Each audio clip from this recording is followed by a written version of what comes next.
Rêve d'été.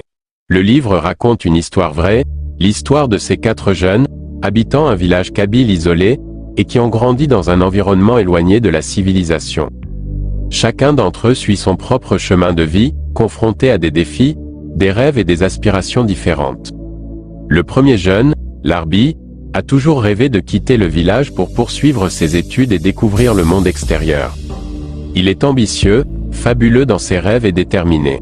Malgré les obstacles qui se dressent sur son chemin. Larbi, dit le sage pour les uns, le fou pour les autres, se bat pour obtenir son diplôme et s'efforce de revenir dans son village pour améliorer les conditions de vie de sa communauté.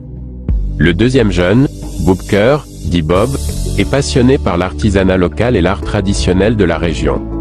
Il se dédie entièrement à la préservation de ses traditions et travaille sans relâche pour promouvoir l'artisanat local. Bob, le fils de la montagne, prend son bâton pastoral, traverse la mer pour faire des études en céramique en Espagne.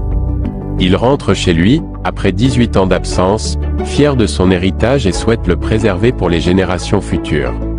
Le troisième jeune, Hamid, est un aventurier dans l'âme.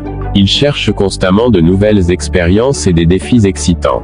Hamid est un explorateur né, audacieux jusqu'à la moelle, il connaît son village de bout en bout, mais aussi, les montagnes environnantes, les rivières et les forêts.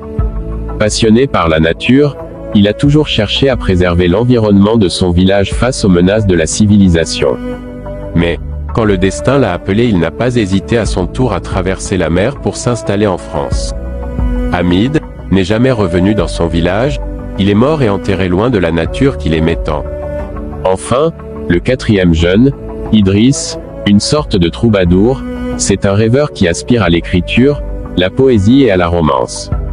Il a toujours été attiré par les histoires, la religion, et les relations humaines. Idriss est prêt à prendre des risques dans la vie, afin de se sentir bien dans son corps. Enseignant, il a transmis son savoir aux élèves à travers des générations. Puis, retourne au bercail, là où il s'est toujours senti heureux, parmi les siens et la nature. L'histoire de ces 4 jeunes met en lumière les diverses aspirations et chemins de vie des individus, vivant dans un environnement isolé. Ils sont tous confrontés à des défis uniques, mais ils partagent également leur amour pour leur village et leur culture.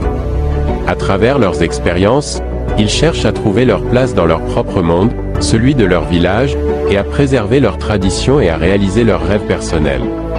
Au fur et à mesure de l'histoire, ces jeunes qui se sont croisés durant leur enfance et se sont retrouvés également à l'âge adulte. Ils se sont soutenus mutuellement et s'inspirent les uns des autres dans leurs quêtes respectives. Cette histoire met également en avant la richesse et la diversité culturelle de la vie dans un village kabyle. Elle souligne l'importance de préserver les traditions et les valeurs tout en s'ouvrant aux opportunités et aux évolutions de la modernité. Retrouvez mon livre Rêve d'été sur Amazon. Le lien est dans cette vidéo. Lien web.